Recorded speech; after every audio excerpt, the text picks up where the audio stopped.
اعوذ باللہ من الشیطان الرجیم بسم اللہ الرحمن الرحیم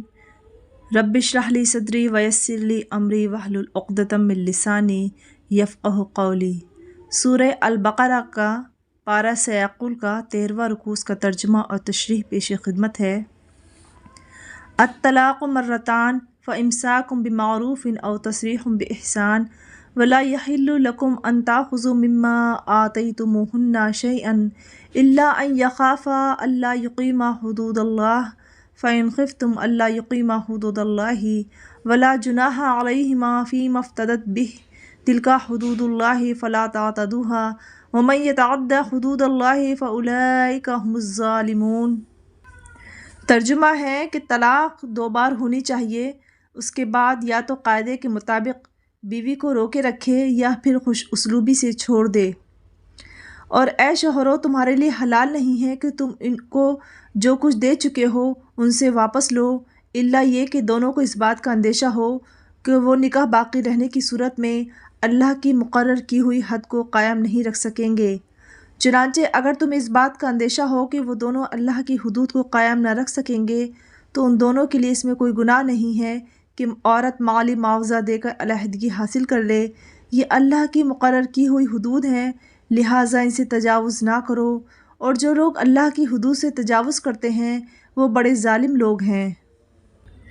اس آیت نے ایک ہدایت تو یہ دی ہے کہ اگر طلاق دینی ہی پڑ جائے تو زیادہ سے زیادہ 2 طلاقیں دینی چاہیے، کیونکہ اس طرح میاں بیوی کے درمیان تعلقات بحال ہونے کا امکان رہتا ہے۔ چنانچہ عدت کے دوران شوہر کو طلاق سے رجوع کرنے کا حق رہتا ہے، اور عدت کے بعد دونوں کی باہمی رضامندی سے نیا نکاح نئے مہر کے ساتھ ہو سکتا ہے۔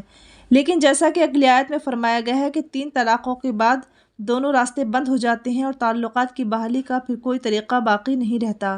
دوسری ہدایت یہ دی گئی ہے کہ شوہر طلاق سے رجوع کا فیصلہ کرے یا علیحدگی کا، دونوں صورتوں میں معاملات خوش اسلوبی سے طے کرنے چاہیے۔ عام حالات میں شوہر کے لیے حلال نہیں ہے کہ وہ طلاق کے بدلے مہر واپس لے یا معاف کرنے کا مطالبہ کرے۔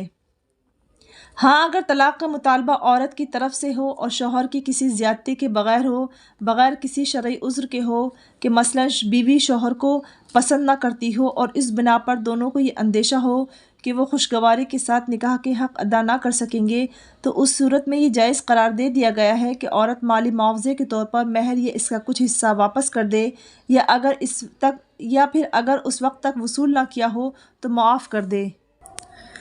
فَإِن طَلَّقَهَا فَلَا تَحِلُّ لَهُ مِن بَعْدُ حَتَّى تَنكِحَ زَوْجًا غَيْرَهُ فَإِن طَلَّقَهَا فَلَا جُنَاحَ عَلَيْهِمَا أَن يَتَرَاجَعَا إِن ظَنَّا أَن يُقِيمَا حُدُودَ اللَّهِ وَتِلْكَ حُدُودُ اللَّهِ يُبَيِّنُهَا لِقَوْمٍ يَعْلَمُونَ۔ ترجمہ ہے کہ پھر اگر شوہر طلاق دے دے تو وہ اس کے لیے اس وقت تک حلال نہیں ہوگی جب تک وہ کسی اور شوہر سے نکاح نہ کرے۔ ہاں، اگر وہ اسے طلاق دے دے تو ان دونوں پر کوئی گناہ نہیں کہ وہ ایک دوسرے کے پاس نکاح کر کے دوبارہ واپس آ جائیں، بشرط یہ کہ نہیں غالب گمان ہو کہ وہ اللہ کی حدود قائم رکھیں گے، اور یہ سب اللہ کی حدود ہیں جو وہ ان لوگوں کے لیے واضح کر رہا ہے جو سمجھ رکھتے ہوں۔ یہ آیت اس متعلق ہے کہ اس میں بتایا گیا ہے کہ اگر مکمل طلاق ہو چکی ہیں، تینوں طلاق ہو چکی ہیں، اور اس کے بعد دونوں میں علیحدگی ہو گئی ہے، پھر وہ عورت کسی دوسرے شوہر کے پاس جائے، وہاں نکاح میں رہے، اور پھر اتفاق سے اس کا شوہر مر گیا ہے یا اس کا تعلق اس سے ختم ہو گیا ہے، طلاق دوبارہ ہو گئی ہے، تو پھر سے پہلے شوہر کے پاس آ سکتی ہے۔ لیکن دیکھیے اس میں یہ خاص طور سے ذکر کیا گیا ہے کہ بشرط یہ کہ انہیں غالب گمان ہو کہ اب وہ اللہ کی حدود قائم رکھیں گے۔ اللہ رب العزت کے نزدیک نکاح بہت مقدس اور پاکیزہ رشتہ ہے، یہ معاشرے کو سدھارنے اور ایک یونٹ بنانے کے لیے ہے، ایک سوسائٹی کو بنانے کے لیے ہے، تو لہٰذا یہ کوئی مذاق نہیں ہے کہ اگر جب تمہارا پہلے مزاج نہیں ملاتا تو ہو سکتا ہے اب بھی نہ ملے، تو لہٰذا اس بات کا دھیان رکھیں، غالب گمان یہ رہے کہ وہ اللہ کی حدود قائم رکھیں گے، اب دوبارہ وہ ہنسی خوشی رہیں گے، اچھے سے رہیں گے، اور لڑائی جھگڑے یا جو بھی ان کے درمیان اختلافات ہیں وہ نہیں کریں گے۔ یعنی یہ آیت حلالے سے متعلق ہے۔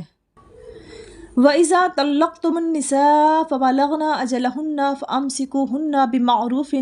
أَوْ سَرِّحُوهُنَّ بِمَعْرُوفٍ وَلَا تُمْسِكُوهُنَّ زِرَارًا لِتَعْتَدُوا وَمَن يَفْعَلْ ذَلِكَ فَقَدْ ظَلَمَ نَفْسَهُ وَلَا تَتَّخِذُوا آيَاتِ اللَّهِ هُزُوًا وَاذْكُرُوا نِعْمَةَ اللَّهِ عَلَيْكُمْ وَمَا أَنزَلَ عَلَيْكُم مِّنَ الْكِتَابِ وَالْحِكْمَةِ يَعِظُكُم بِهِ واتقوا اللہ واعلموا ان اللہ بکل شیء علیم۔ ترجمہ ہے کہ اور جب تم نے عورتوں کو طلاق دے دی ہو اور وہ اپنی عدت کے دن قریب پہنچ جائیں تو یا تو ان کو بھلائی کے ساتھ زوجیت میں رکھو یا انہیں بھلائی کے ساتھ چھوڑ دو، اور انہیں ستانے کی خاطر اس لیے روک کر نہ رکھو کہ ان پر ظلم کر سکو، اور جو شخص ایسا کرے گا وہ خود اپنی جان پر ظلم کرے گا۔ اور اللہ کی آیتوں کو مذاق مت بناؤ، اور اللہ نے تم پر جو انعام فرمایا ہے اسے اور تم پر جو کتاب اور حکمت کی باتیں تمہیں نصیحت کرنے کے لیے نازل کی ہیں انہیں یاد رکھو، اور اللہ سے ڈرتے رہو اور جان رکھو کہ اللہ ہر چیز کو خوب جانتا ہے۔ یہ آیت اس متعلق ہے کہ اس زمانے میں جاہلیت کے دور میں ان کے ہاں طلاق کا رواج تھا، لیکن جاہلیت میں ایک ظالمانہ طریقہ یہ تھا کہ لوگ اپنی بیویوں کو طلاق دیتے اور جب عدت گزرنے کے قریب ہوتی تو رجوع کر لیتے تاکہ وہ دوسرا نکاح نہ کر سکے، پھر اس کے حقوق کو ادا کرنے کے بجائے کچھ عرصے کے بعد پھر طلاق دیتے اور عدت گزرنے سے پہلے پھر رجوع کر لیتے، اور اس طرح وہ غریب بیچ میں لٹکی رہتی، نہ کسی اور سے نکاح کرتی اور نہ اپنے شوہر سے ہی حقوق حاصل کر سکتی تھی۔ یہ آیت اس ظالمانہ طریقے کو حرام قرار دے رہی ہے۔ یہاں یہ بات قابل غور ہے کہ قرآن عربی زبان میں ہے، اور عربی زبان بہت گہری اور فصیح زبان ہے، اور ہم قرآن کا ترجمہ اپنی اپنی زبانوں میں پڑھتے ہیں۔ اس کے علاوہ دوسری بات یہ یاد رکھنے کی ہے کہ قرآن میں احکام اور فرمودات الہی نازل ہوئے ہیں، جبکہ نبی کریم صلی اللہ علیہ وسلم کا قول و عمل اس کی جاگتی تصویر ہے۔ اس لیے اللہ نے اپنے پیغمبر، اپنے میسنجر انسانوں کو ہی بنائے، ورنہ وہ ڈائریکٹ جبریل علیہ السلام یا ایسے ہی بلند پایہ فرشتوں کو اس کام پر مامور کر سکتا تھا۔ یہی وجہ ہے کہ قرآن متن ہے، اصول و ضوابط ہے، جبکہ اس کی تفصیل، اس کی وضاحت، اس کے طریق عمل سنت محمد صلی اللہ علیہ وسلم ہے۔ اور پھر جب طلاق یا نکاح یا ایسے ہی فقہی قوانین کی بات قرآن میں آتی ہے تو اس کے صحیح طریقے سے سمجھنے کے لیے ہمیں احادیث سنت نبوی اور پھر اپنے ائمہ کرام کو پڑھنا اور صحیح طریقے سے عمل کرنا ضروری ہوتا ہے۔ صدق اللہ العظیم۔